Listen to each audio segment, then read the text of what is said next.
Your two screenplays that you had, one that was looked at and scrutinized by John Carpenter, the other one that was ready for production and it fell through a few days beforehand.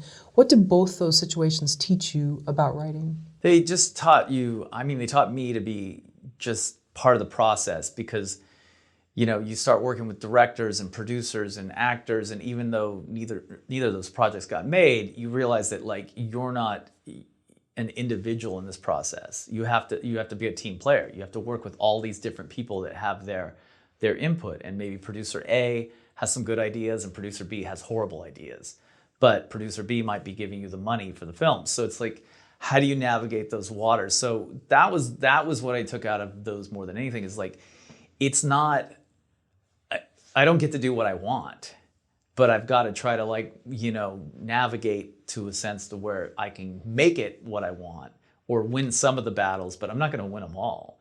And you just don't have the choice. When someone pays you for something, they own it. It's like if you sold your house and then you're like, well, I don't want them to tear out the hardwood floors. They're going to do it anyway.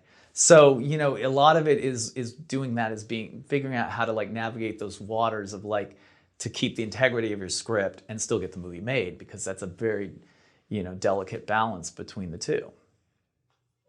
You had been in the film industry before, you said. Were you working as a script reader or around script readers? No, I actually had worked at Streamline Pictures, which was the company that brought all the anime over to America in the 90s. I worked for Carl Masick.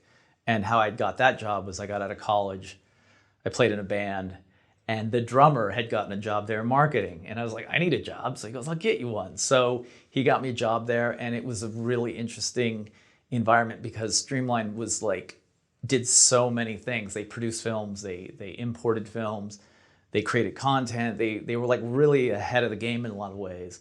And Carl Masick was probably the first mentor I ever had. He passed away a few years ago, but he was a great guy. And just kind of let us do our own thing. He'd be like, call Universal and see if we can set up this film. Well, how? Just figure it out.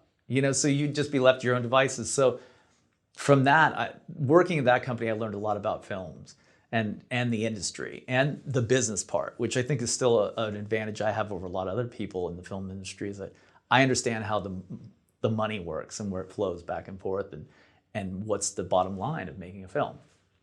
So from there, I worked on some indie films. I produced some indie films after that, and some commercials, some music videos, and just learned about production as much as I could. And even on the indie films I worked on, I didn't just sit in a chair. I sat there with a line producer and learned how to, line by line, how to budget a film, how to do all that stuff. Because it was just like, if I'm going to do this for a living, I need to know as much as I can about everything, every department. So that's pretty much what I took away from that. Is that something that you think is to your advantage? I mean, have you always been that way, where you just need to be told where point B is or A is, and you'll find a way how to get there? Yeah, I'm a little bit both right brain and left brain. So I'm one of those few people that can do a budget, but I can also write a script. There's not a lot of people like that. So I don't know why I can do that, but it's when you understand the business points of why people are investing $2-3 million in a film and what they want out of it, it becomes a little bit easier to shape the creative side too. Hope that helped. It did. What would you say to people that say, well, I only do this though? I mean, some people think that, what was it?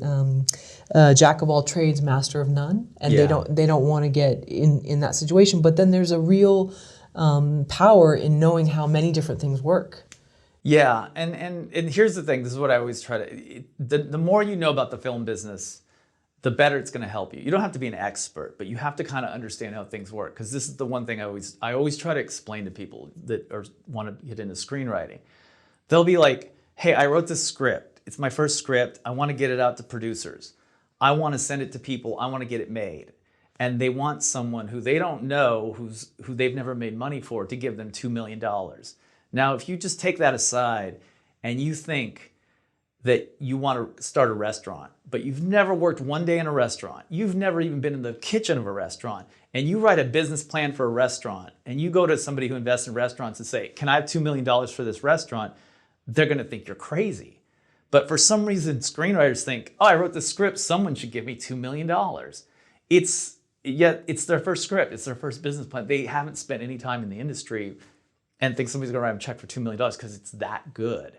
I mean, maybe there are a couple scripts, they're that good that people are just gonna throw millions of dollars at you, but that's like a handful on the planet. So people don't understand. It's like, that's one of the things that like I try to instill in people is like, if you want to be a screenwriter and do it professionally, maybe your 6th or 7th will be good enough to show to a producer. Your first script about your uncle isn't going anywhere, you know? And there's millions of those. And that's the problem, is like, it's not hard to become a professional screenwriter, but you have to do the work and you have to understand the business. And that's what people don't do a lot of times. And is there a hazing with all the knocks that you're going to get and all the stuff that's going to be, the plug's going to be pulled and then... Yeah, you have to have very, very thick skin. And something that took me a long time to understand too is you have to interpret notes, because sometimes producers don't like something, but they can't tell you what they don't like.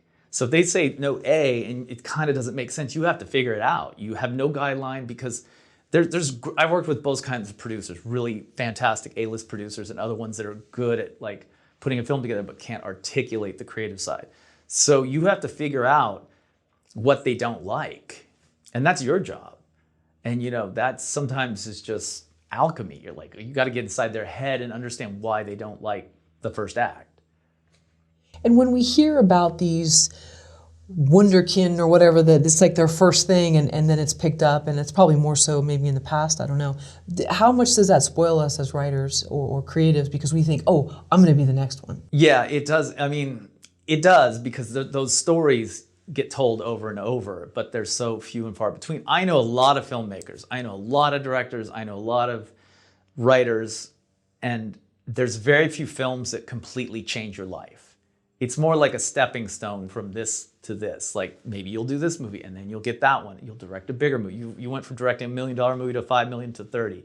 But there are those things where people get hit by lightning, you know, but I always try to say that 50% of getting a project put together is super hard work, being talented, staying focused. And the other 50% is timing and luck, because the market can change, you know, within minutes. Because we had a script that was this thriller that people liked. We put it out on the market and we had some people really interested in it. And then Taken came out like 2 weeks later. And then suddenly my agent got like 20 calls like the next morning. Hey, you know that, and it wasn't really even like Taken, but it just was like a revenge thriller. And it's like, so suddenly the script that everybody's kind of into becomes everybody's into, because something was a hit. So you can't control that. You can't control the market. You have to just do the best work and hope that, you know, it goes somewhere. Sure. Found footage, you know, stuff. Yeah. And yeah, things change. So something you wrote, even now, like I've had people like talk to me about like older scripts, like, hey, what about that? And I'm like, I don't even want to send it to you, because I feel like A, I'm a better writer, and B, things have changed. It's just, that was written 12 years ago. It's not the same kind of way movies are made, because things do evolve.